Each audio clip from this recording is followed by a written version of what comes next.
ও বউ, বাড়িতে মুরব্বি না থাকলে কি হয়? মুরব্বি মানেই বটগাছ।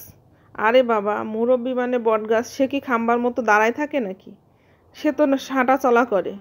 আরে ভাই, মুরব্বি মানে বটগাছ মানে সে একটা ছায়ার মতন থাকে।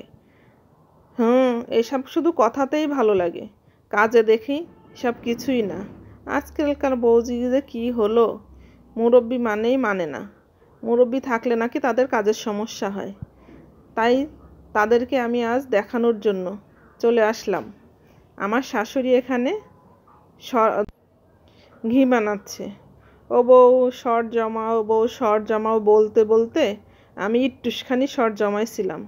সেই শর বিলিন্ডার করে আমার শাশুড়ি দেখেন এখানে ঠান্ডা পানির ভিতরে ঢেলে দিয়েছে। উপরে ননিগুলো ভালো করে ভেসে উঠছে আর নিচে সম্পূর্ণ পানিটা রয়েছে।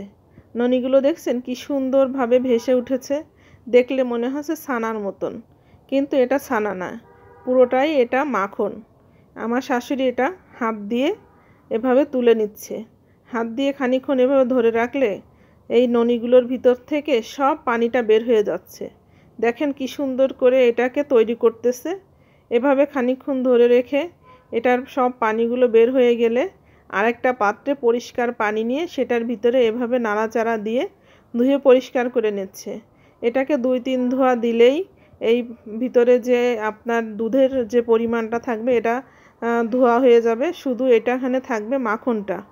দেখেন শুধু মাখনটাই এখানে বের করে নেওয়া হয়েছে, আর বাকি দুধটাকে সব আমরা ফেলে দেব। এভাবে ভালো করে ধরে রাখলে পানিটা বের হয়ে যাবে এবং এই মাখনগুলো এবার আমার শাশুড়ি কড়াইয়ে দেবে। কড়াইতে দেব, আমরা যে কড়াইতে এটাকে জাল দিয়ে ঘি বানাবো সেই কড়াইতেই একে একে মাখনগুলো তুলে নিচ্ছে। মাখন তোলার সময় দেখেছেন তো ভালো করে আমার শাশুড়ির হাতটা কিভাবে মাখন দিয়ে মেখে গেছে। মাখন তোলার সময় কিন্তু এভাবে হাত ভরে যাবে মাখন দিয়ে, এভাবে পরিষ্কার করে কিন্তু বারবার এভাবে ধুয়ে ধুয়ে নিতে হবে। এবার এপাশে দেখেন কত ঘন দুধটা রয়ে গেছে। প্রথম ধোয়াতেই কিন্তু দুধের রঙটা এরকম ঘন হয়ে যাবে, কিন্তু এই দুধটা কিন্তু নেওয়া যাবে না। উপর থেকে আমরা শুধু মাখনগুলোই নিয়েছি এবং দ্বিতীয় ধোয়া দেওয়ার পরে দুধটা একটু এভাবে পাতলা হয়ে যাবে, তখন আমরা মাখনগুলোকে কড়াইতে তুলে নেব।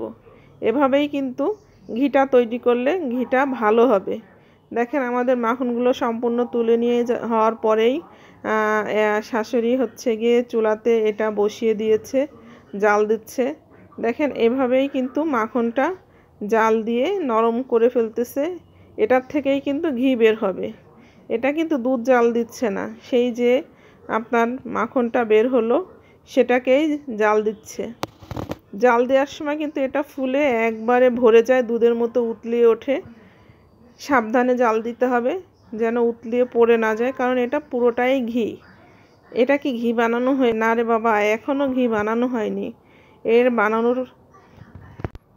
ঘি বানাতে আরও সময় লাগবে, এখানেই শেষ নয়, আরও তো কিছু বাকি আছে।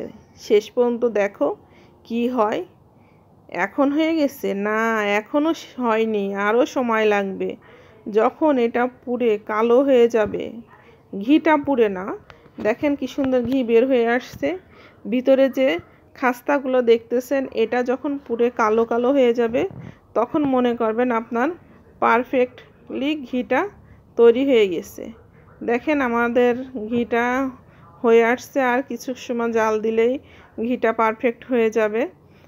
দেখেন কত সুন্দর করে ভিতরের দুধের যে খাস্তাটা ছিল সেটা পুড়ে এরকম লাল লাল হয়ে গেছে।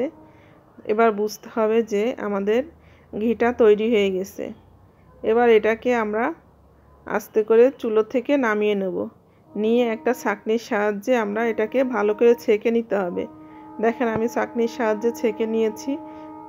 ছাঁকার সময় অবশ্যই আপনি গরম গরম অবস্থাতেই ছেঁকে নিতে হবে, না হলে আপনার ওই যে খাস্তাগুলো দেখছেন ওই খাস্তার ভিতরে ঘিটা চুষে নিয়ে যাবে, এবং এই জন্য হচ্ছে কি গরম অবস্থাতেই ভালো করে সেকে নিতে হবে। সেকে নেওয়ার পরে যখন ঘিটা একটু ঠান্ডা হয়ে গেছে তখন আমি একটা কাচের পাত্রে এটাকে রেখে দেব। কাচের বয়েমে ঘিটা রেখে দিলে ঘিটা অনেক দিন পর্যন্ত ভালো থাকে। এটা রোদে রাখারও প্রয়োজন নেই এবং আপনার এটাকে ফ্রিজে রাখারও কোনো প্রয়োজন নেই। এটা আপনি বাইরে রেখেই প্রায় বছরখানিক খেতে পারবেন। আপনার এই ঘিটা নষ্ট হবে না, কারণ এটাকে আমি ভালো করে জাল দিয়ে রেখেছি এবং কাচের বয়মে রেখেছি। এই জন্য আমার ঘিটা বছরখানিক রাখলেও কিছু হবে না। এভাবেই ঘি বানিয়ে খেয়ে দেখবেন। আশা করি আপনাদের কাছে ভালো লাগবে। আমার ভিডিওটা ভালো লাগলে লাইক করবেন, কমেন্ট করবেন। আল্লাহ হাফেজ।